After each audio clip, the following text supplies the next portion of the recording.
How has the welfare state helped black people?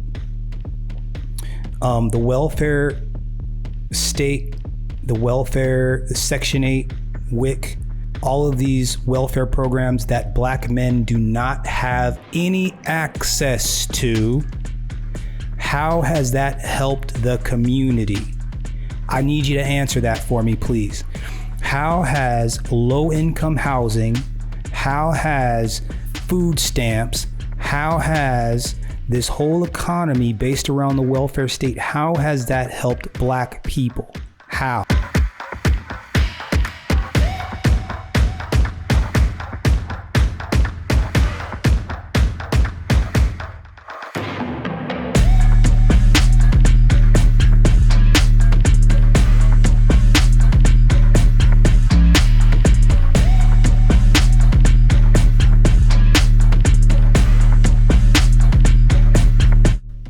Remember, whenever someone hits you with a but, everything that came before the but is bullshit.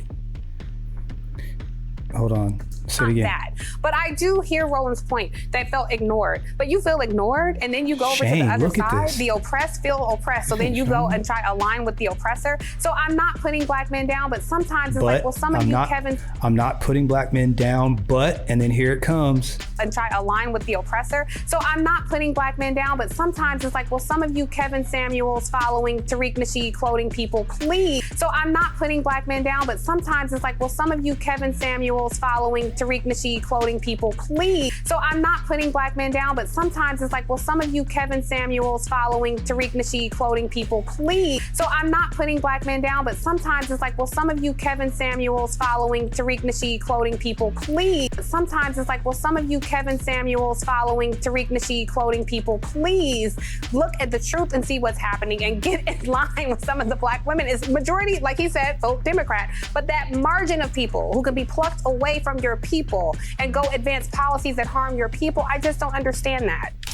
Okay, so here's what I would ask this. I'm gonna go on ahead. I'm gonna put a clip in here of Kevin answering to this in his own words, because he's this is not the first time this kind of conversation has ever come up. And I'm gonna go ahead and put that clip at the end of this. But what I'm gonna say is this: how has the welfare state helped black people? The welfare state, the welfare, the Section 8, WIC, all of these welfare programs that black men do not have any access to, how has that helped the community? I need you to answer that for me, please. How has low-income housing, how has food stamps, how has this whole economy based around the welfare state, how has that helped black people? How? What's the condition of the black people in Democratic run cities? New York, Los Angeles, San Francisco. What's the condition or the state of black people in those places? It's not good. So the question becomes, why should we? Why should we? Because from what I can tell, none of the Democratic policies work for black men at all. The immigration, screwed. Healthcare, screwed. Welfare, screwed. Taxes, screwed. Jobs, screwed. Economy, screwed. Give me one good reason why black men should vote Democrat. Why? Give me a good reason. Give me a good reason. Please, because I've been waiting. And I'm going to break down Stacey Abrams' lame ass attempt at trying to give us some sort of a plan, which is basically a plan for everybody. And they just slapped black men on the title. We're not stupid, ladies and gentlemen. We can read. We can read. I know it's not popular. And I know you guys think that we're just big, dumb, blubbering idiots, but black men are pretty intelligent and we know what's going on. We see.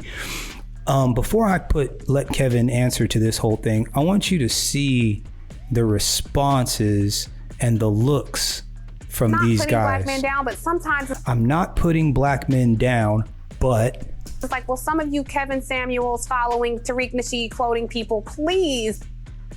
Look what these idiots did. These two morons. Look at this cheesy smile right here. This cheesy smile right here.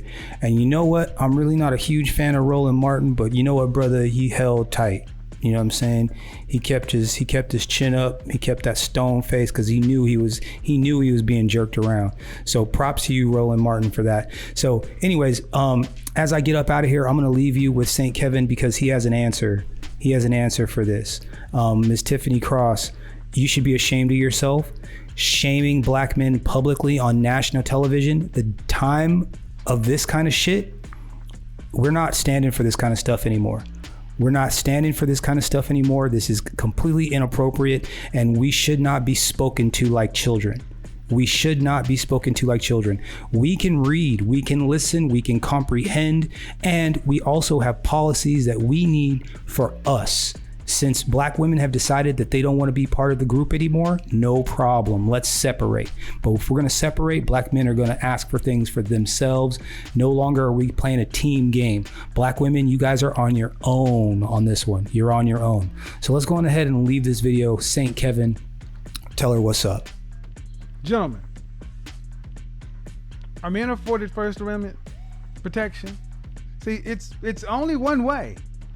As a man, do you feel like you are allowed full human expression today?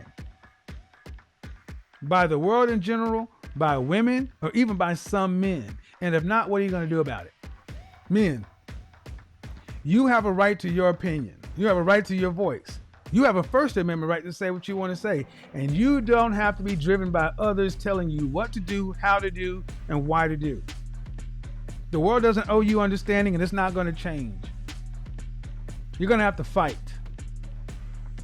The fight's on your table, gentlemen. The fight's on the doorstep. You're going to have to fight. Not look for a hero, not look for a savior. Fight for yourself.